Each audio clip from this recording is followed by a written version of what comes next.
भी बदल रही। बीमारियों को बदलने के साथ साथ इलाज लगातार आगे बढ़ने वाली प्रक्रिया है। यानी अब कैंसर ये नहीं रहा कि कैंसर डिटेक्ट होते ही लोग समझते डेथ वारंट आ गया।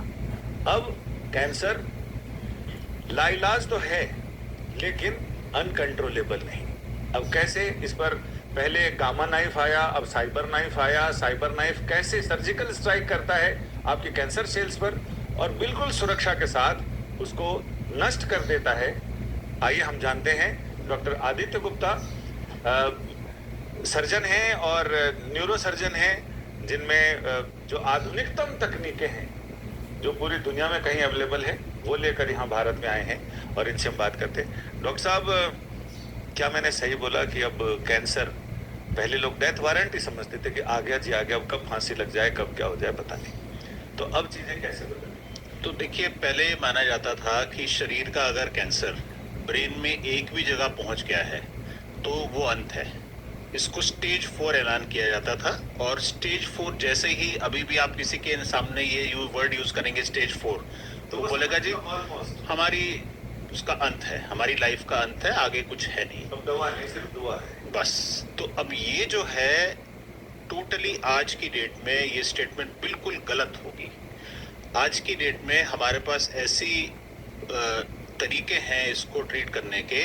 मैं एक छोटा सा एग्जांपल दूंगा। मान लेते हैं कोई है जिनके लंग में कैंसर है और ब्रेन में एक स्पॉट डिटेक्ट हुआ है जिसको हम मेटास्टेसिस कहते हैं। टेक्निकली हम कहते हैं जी ब्रेन में एक मेटास्टेसिस दिख रहा है। अब पुरानी उसके हिसाब से बोले तो ये तो स्टेज 4 बीमारी हो गई।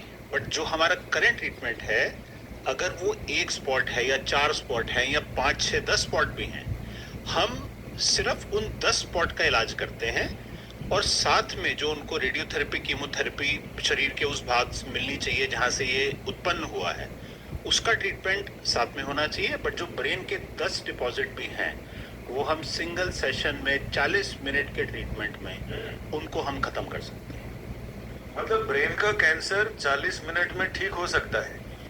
तो ब्रेन का कैंसर 2 तरह का होता है। एक है जो ब्रेन में ही उत्पन्न हो रहा है, उसको कहते हैं मैलिग्नेंट ग्लायोमा। उसका इलाज है कि हम पहले उस बड़े से ट्यूमर को निकालेंगे और बाद में रेडिएशन का थेरेपी देंगे।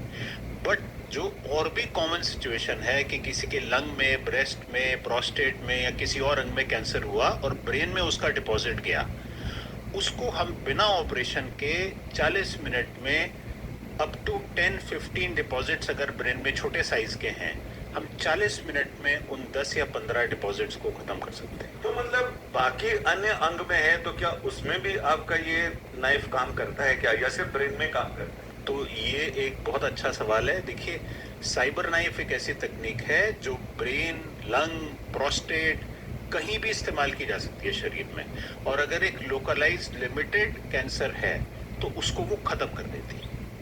इसमें क्या एनेस्थेसिया वगैरह कितने दिन हॉस्पिटल में रहते हैं, क्या रहता है? क्योंकि छोटे मोटे ऑपरेशन में भी हॉस्पिटल 2-3 दिन तो रख ही लेते हैं। राइट।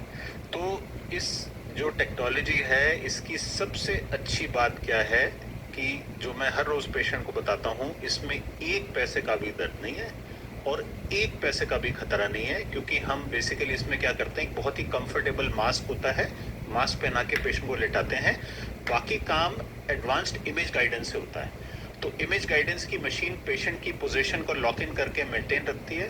जैसे आपने देखा होगा आधुनिक जो एयरफोर्स के विमान है उसमें मिसाइल में लॉक इन हो जाता है टारगेट में, तो उसी तरह इमेज गाइडेंस टारगेट को लॉक इन कर लेती है और उस पर हैवी डोज रेडिएशन की मशीन डालती है।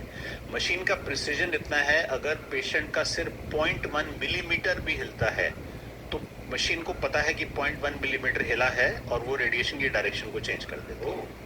एक तरह का सर्जिकल स्ट्राइक है जिसकी जरूरत अभी नक्सलियों पे और पीओके में सरकार ने इंतजाम किया है। कुछ वैसा ही है कि टारगेटेड ओरिएंटेड प्रिसीजन टारगेटिंग है। जैसे अगेन हम मिलिट्री का एग्जांपल दें, वर्ल्ड वॉर 2 में, वर्ल्ड वॉर 1 में कारपेट बॉम्बिंग होती थी।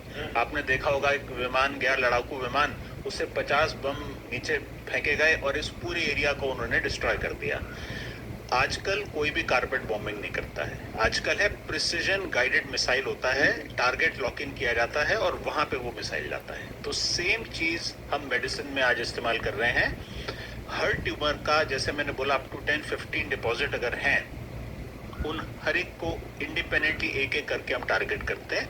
और उसका सबसे बड़ा एडवांटेज क्या होता है कि जो पहले पुरानी पद्धति होती थी इसको ट्रीट करने की, उसको कहते थे होल ब्रेन रेडिएशन थेरेपी। तो जब स्टेज 4 डिक्लेयर किया जाता था तो पूरे ब्रेन की रेडिएशन दे दी जाती थी। उसका जो नतीजा होता था कि 1 साल के बाद 100 में से 30 लोगों की मेमोरी बिल्कुल खराब हो जाती थी। Higher mental functions, judgement, calculation, ये सारी चीजें गड़बड़ा जाती थी। बाल उड़ जाना। उसके अलावा दिमाग की जो हायर फंक्शन जिसका हम रोज इस्तेमाल करते हैं, जो हमारी पर्सनैलिटी बनाते हैं, जो हम रोज काम करते हैं, हम गाड़ी चला के कहीं जाते हैं, हम रास्ता ढूंढते हैं, वो सारी हायर मेंटल फंक्शन 100 में से 20 से 30 लोगों में 1 साल के बाद खराब हो जाती है होल ब्रेन रेडिएशन थेरेपी के बाद। बट यदि हम उन 10-15 ट्यूमर्स को इंडिविजुअली टारगेट करके उस पॉइंट पे सिर्फ हम एक हाई डोज की रेडिएशन डालते हैं तो ब्रेन का सारा फंक्शन प्रिजर्व रहता है। डॉक्टर साहब, जैसा कि आपने बताया कि छोटे बच्चे से लेकर बुजुर्ग लोगों तक आपने हजारों ऑपरेशन किए हैं, तो इसका सक्सेस रेट क्या है? और एक और सवाल जो मेरे मन में है वो ये कि साइड इफेक्ट क्या होते हैं, क्योंकि आज तक हमने कैंसर के जितना साइड इफेक्ट है उतना किसी और चीज में नहीं है। तो देखिए, इसमें अच्छी बात क्या है कि जो शरीर का कहीं और कैंसर ब्रेन में गया है, और ब्रेन के भी कुछ बिना कैंसर के ट्यूमर होते हैं। तो radio surgery, cyber knife radio surgery, इन सभी ट्यूमर्स के लिए एक तरह से जादू है। उनके लिए दूसरा ऑप्शन है कि हॉस्पिटल में आप 5 से 7 दिन आपको रहना पड़ेगा, 3 से 4 घंटे ऑपरेशन चलेगा, 1 से 2 दिन आप आईसीयू में रखेंगे। आज की डेट में ऐसा ऑपरेशन में मैं जान जाने का खतरा 1 या 2 पैसे